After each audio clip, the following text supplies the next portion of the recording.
ಕರ್ತನಲ್ಲಿ ಪ್ರೀತಿಯುಳ್ಳ ಸಹೋದರ ಸಹೋದರಿಯರೇ, ನಿಮ್ಮೆಲ್ಲರಿಗೂ ಮತ್ತೊಮ್ಮೆ ಈ ಆಗಮನ ಕಾಲದ ಶುಭಾಶಯಗಳನ್ನು ತಿಳಿಸ್ತೇನೆ.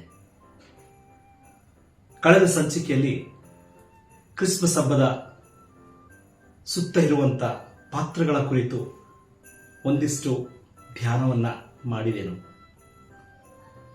ಅದರಲ್ಲಿ ಮುಖ್ಯವಾಗಿ ಕುರುಬರ ಹಿನ್ನೆಲೆ, ಅವರ ಸ್ಥಾನಮಾನಗಳ ಕುರಿತು ಕಳೆದ ಸಂಚಿಕೆಯಲ್ಲಿ ನಾನು ಧ್ಯಾನ ಮಾಡಿದ್ದೆ.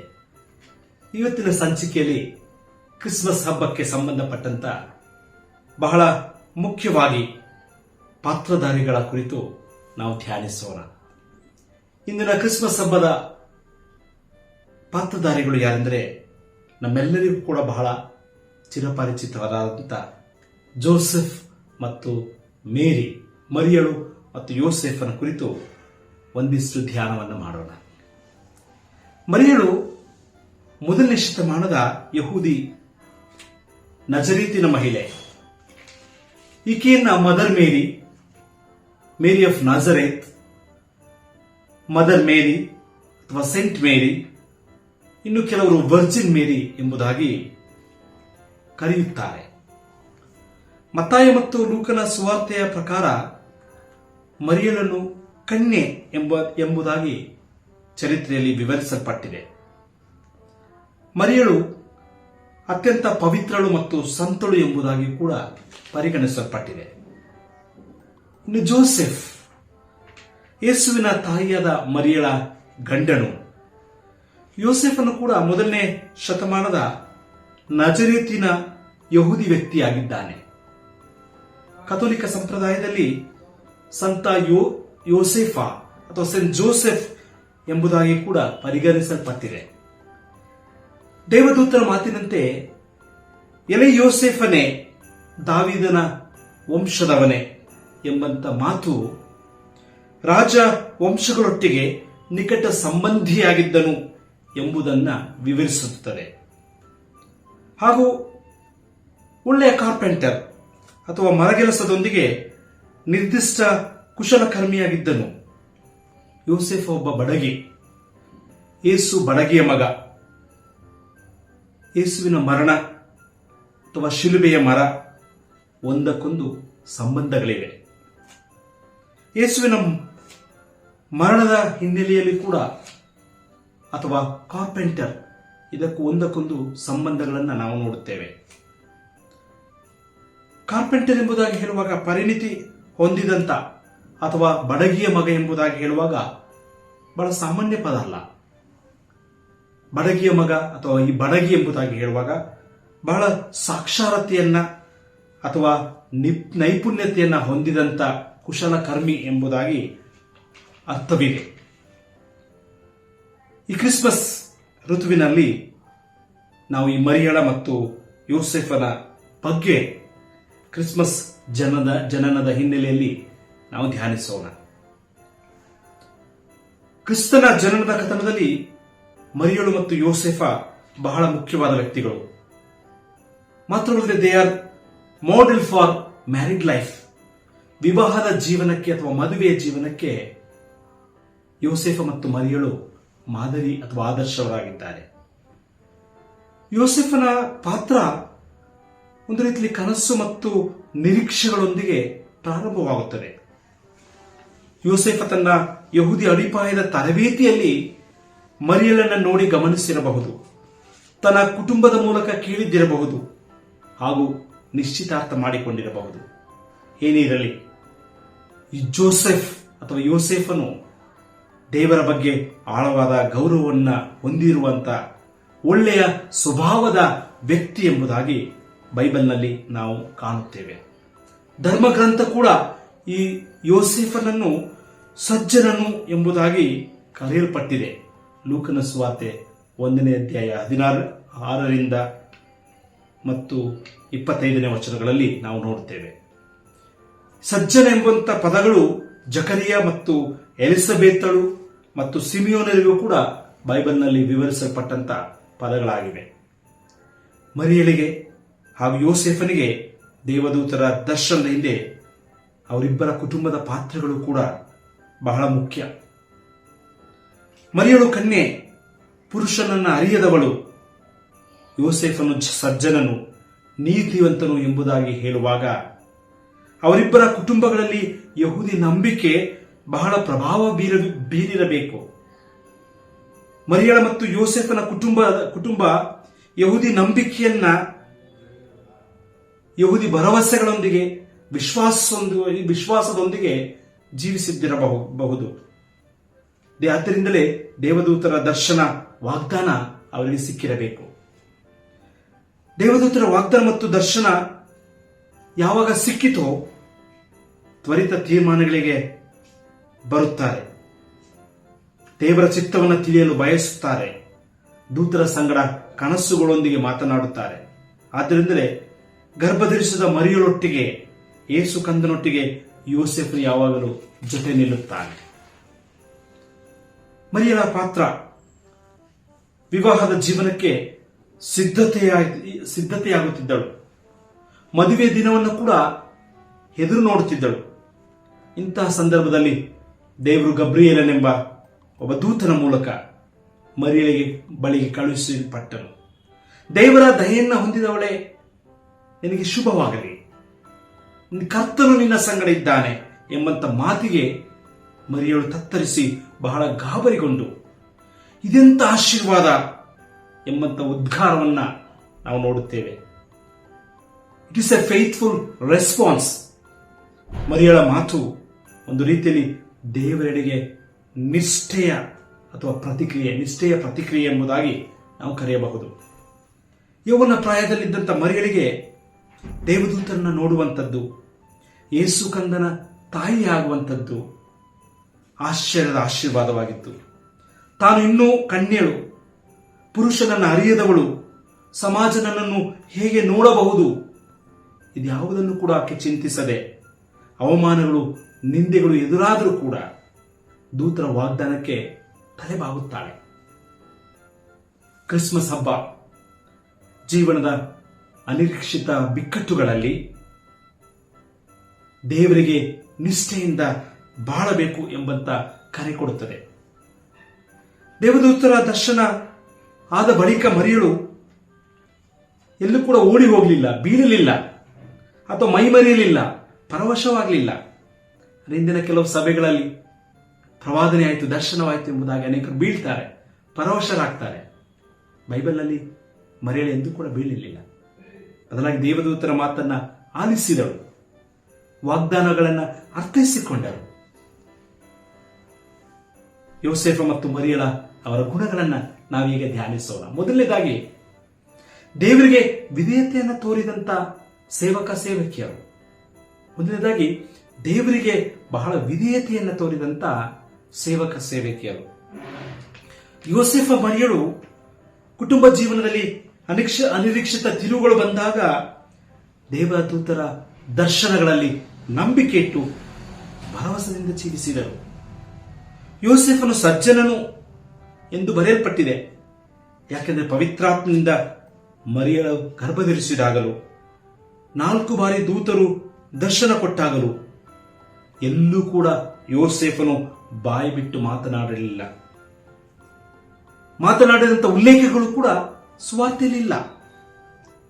ಯೋಸೇಫನ ಮನಸ್ಸಿನಲ್ಲಿ ಯೋಚಿಸಿರಬಹುದು, ಆದರೆ ಒಂದೇ ಒಂದು ಮಾತು ಕೂಡ ಆಡದೇ ಇರುವುದನ್ನ ನಾವು ನೋಡ್ತೇವೆ.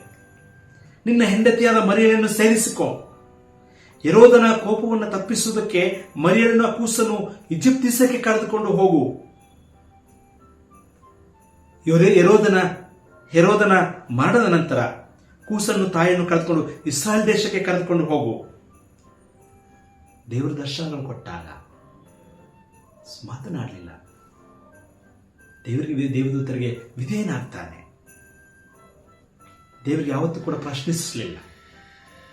ಮರಿಯಳು ಕೂಡ ಸಮಾಜದ ನಿಂದನೆ, ಅವಮಾನ ಬರಬಹುದು, ಹೆದರದೆ ದೇವರ ವಾಗ್ದಾನಕ್ಕೆ ವಿಧೇಯನಾದಳು. ಹಾಗೆ ಯೋಸೇಫನು ಒಂದು ವೇಳೆ ಕ್ರೂರ ಮನಸ್ಸಿನವನಾಗಿದ್ದರೆ, ಅವಮಾನ ಪಡಿಸುವವನಾಗಿದ್ದರೆ, ಭಾವೋದ್ರೇಕನಾಗಿದ್ದರೆ ಮರಿಯಳ ಸ್ಥಿತಿ ಏನಾಗ್ತಿತ್ತು? ಯೋಸೇಫನ ಸಹಾನುಭೂತಿ, ದಯೆಯನ್ನು ಹೊಂದಿದಂತ ವ್ಯಕ್ತಿತ್ವವುಳ್ಳವನಾಗಿದ್ದ, ದೈವಿಕ ವಿವೇಕವುಳ್ಳ ಮನುಷ್ಯನಾಗಿದ್ದ. ಮಾತ್ರವಲ್ಲದೆ ಪ್ರೆಗ್ನೆನ್ಸಿ ಲೇವಿ ಮರಿಯಳೊಟ್ಟಿಗೆ ಚಿಂತನಶೀಲನಾಗಿ ಸೌಜನ್ಯದಿಂದ ವರ್ತಿಸುತ್ತಾನೆ, ವ್ಯವಹರಿಸುತ್ತಾನೆ.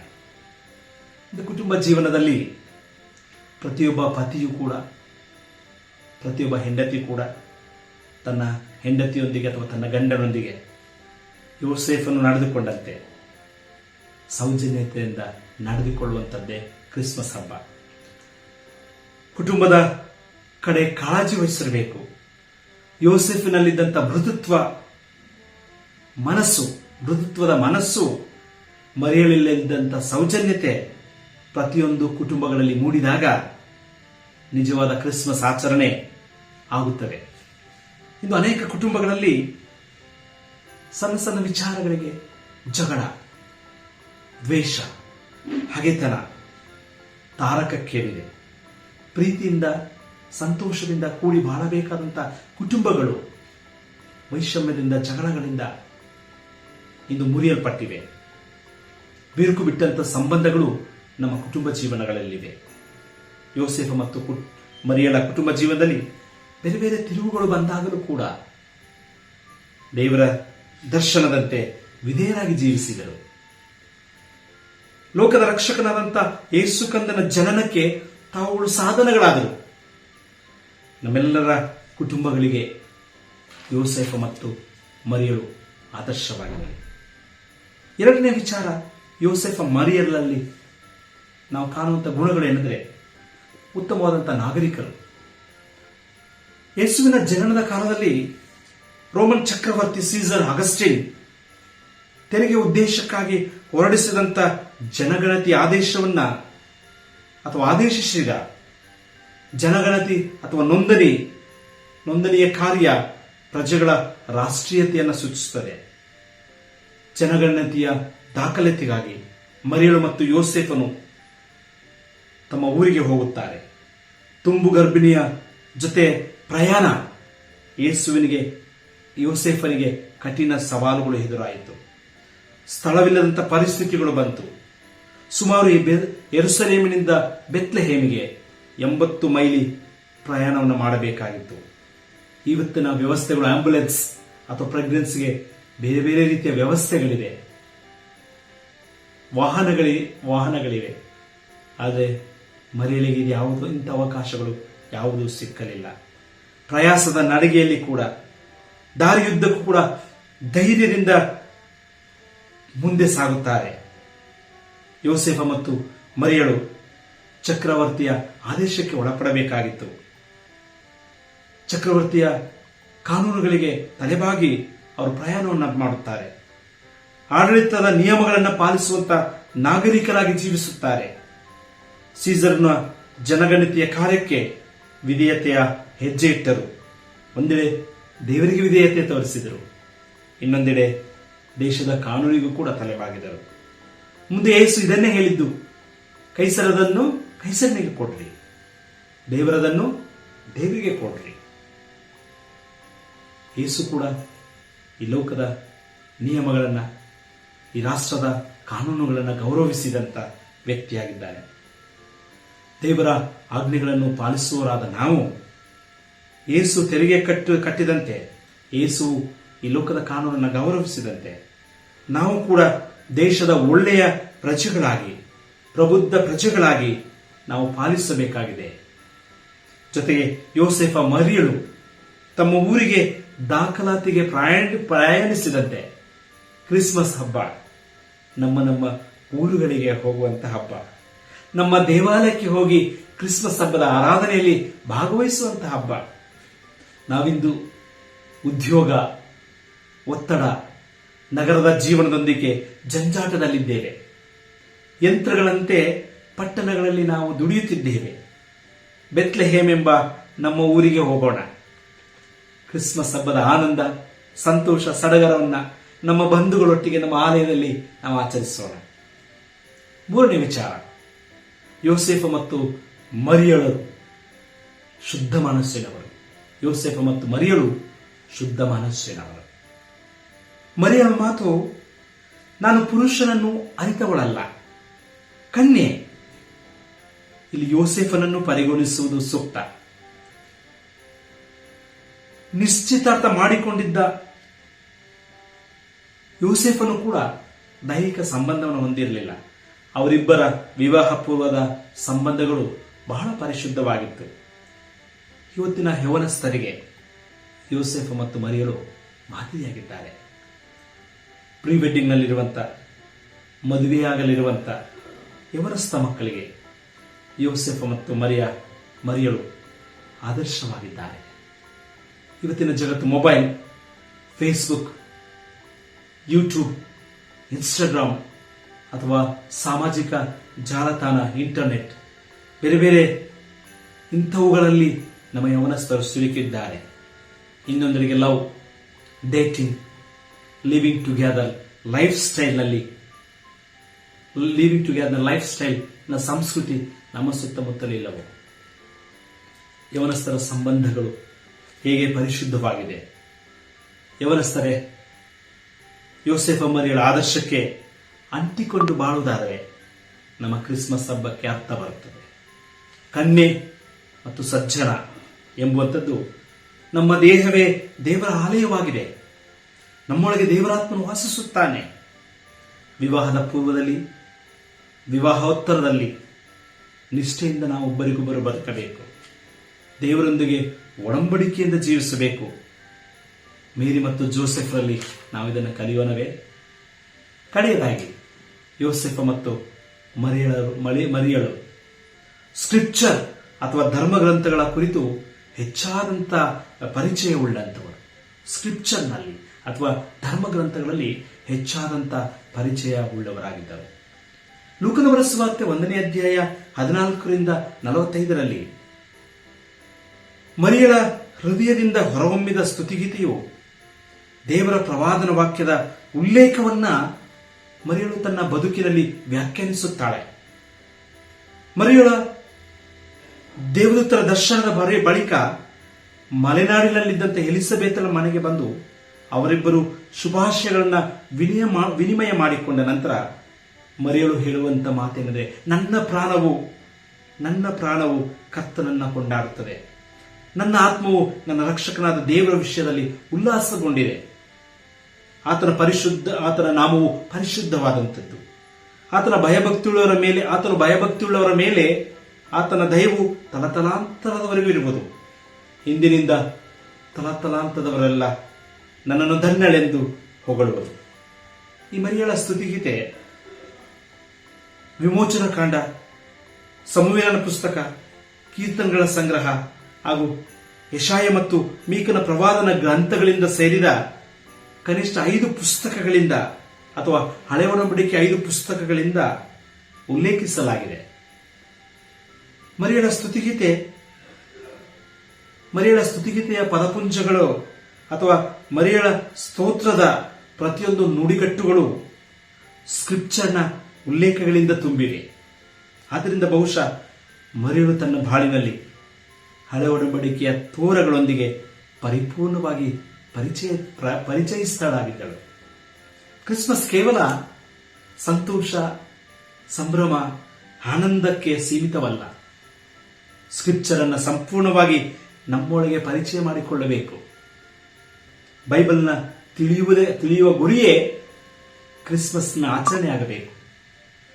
ಸ್ಕ್ರಿಪ್ಚರ್ನ ಮರಿಯಳಂತೆ ಶ್ರದ್ಧೆಯಿಂದ ನಾವು ಓದಿದಾಗ ಮರಿಯಳ ಸ್ತುತಿಯಲ್ಲಿ ಬರುವಂತಹ ಕ್ರಾಂತಿಕಾರಿಯ ಆ ಪದಗಳು ಅಥವಾ ಕ್ರಾಂತಿಕಾರಿಯ ಘಟನೆಗಳು ನಮ್ಮೊಳಗೂ ನಮ್ಮ ಸಭೆಯೊಳಗೂ ಕೂಡ ನಡೆಯಲು ಸಾಧ್ಯ.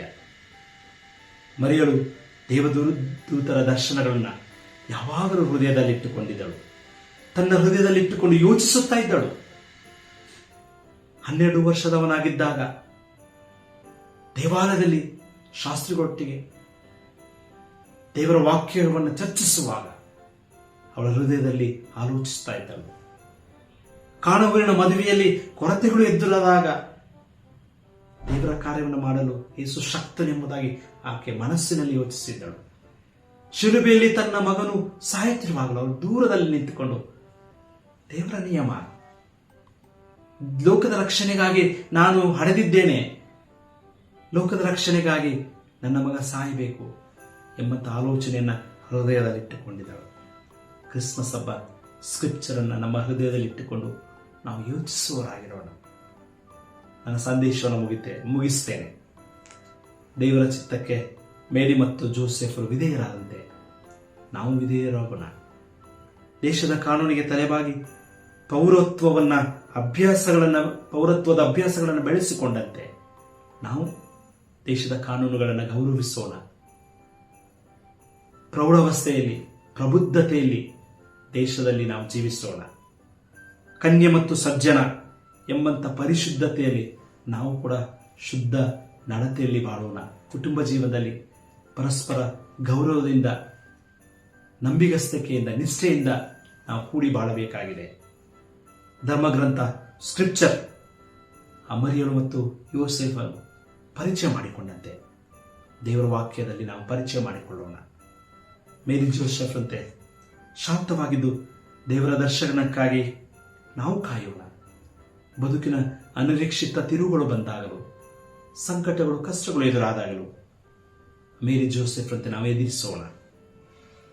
ಮೇರಿ ಜೋಸೆಫ್ಗೆ ದೇವದೂತರ ದರ್ಶನ ಸಿಕ್ಕಿದಂತೆ, ಬಲಪಡಿಸಿದಂತೆ ಈ ಕ್ರಿಸ್ಮಸ್ ಹಬ್ಬ ನಮ್ಮನ್ನು, ನಮ್ಮ ಕುಟುಂಬಗಳನ್ನು ಬಲಪಡಿಸಲಿ. ಈ ಹಬ್ಬ ನಮಗೆ ಹೊಸ ಸಂತೋಷವನ್ನು, ಆಶೀರ್ವಾದವನ್ನು ತರಲಿ. ಆಮೇನ್.